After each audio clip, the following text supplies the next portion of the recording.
Aku pulang. Alhamdulillah, menjadi juga plan nak satukan family. Pagi raya tu, kakak tengah khusyuk mengaji. Biasalah, Acah terpaling solehah. Nakala minal mursalin. Sebelah yang tak tidak sidai ni. Fitri pula, tiba-tiba rajin kemas toilet. Ros, mestilah selfie OOTD raya. Budak-budak Gen Z lah katakan. Mak dah cakap, kau tak payah terima. Tak payah terima. Mak, tak habis-habis nak marah aku. Apalah malang sangat nasi aku ni. Reda je lah adik.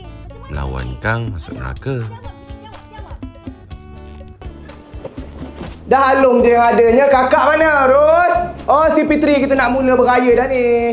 Along, adik nak minta maaf. Sebenarnya adik dah simpan satu rahsia besar. Adik lama pendam dah rahsia tu. Sebenarnya biasa swallow ada. Tapi Fitri yang bakar.